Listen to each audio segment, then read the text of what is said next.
2026 FIFA বিশ্বকাপ ও 2027 Asian কাপের বাছাইয়ে নিজেদের শেষ ম্যাচে আজ লেবাননের মোকাবেলা করবে বাংলাদেশ। কাতারের খলিফা ইন্টারন্যাশনাল স্টেডিয়ামে বাংলাদেশ সময় রাত 10টায় মাঠে গড়াবে দুই দলের ফিরতি লেগের ম্যাচটি। শক্তিশালী অস্ট্রেলিয়ার বিপক্ষে ফিরতি লেগের পারফরম্যান্স আর লেবাননকে প্রথম লেগের দেখায় রুখে দেওয়ার স্মৃতি বাড়তি আত্মবিশ্বাস যোগাচ্ছে বাংলাদেশ দলকে। অধিনায়ক জামাল ভুঁইয়া ও বাবরের মতোই বড় স্বপ্ন দেখার পক্ষে, তাই জয় চান লেবাননের বিপক্ষে। কোচ হাভিয়ার কাবরেরা অবশ্য একটু সাবধানী, তারও পুরো 3 পয়েন্ট পাওয়ার লক্ষ্য রয়েছে, তবে ড্র করলেও খুশি হবেন।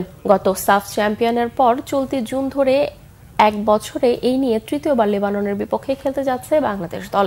বেঙ্গালুরুর সাফে 2-0 গোলে হারিয়েছিল জামাল ভুঁইয়ারা। গত নভেম্বরে বসুন্ধরা কিংস অ্যারেনায় বাছাইয়ের প্রথম লেগের ম্যাচটি হয়েছিল 1-1 ড্র। বাছাইয়ের একমাত্র পয়েন্টও বাংলাদেশে পেয়েছিল ওই ড্র থেকে। আই গ্রুপে এখন পর্যন্ত জয় না পাওয়া দলও বাংলাদেশ ও লেবানন। ফিফার র্যাঙ্কিংয়ে 64 ধাপ এগিয়ে থাকা লেবাননের বিপক্ষে এবারের বাছাইয়ে প্রথম জয়ের স্বাদ নেয়ার পাশাপাশি শেষটা রাঙাতে চান জামাল।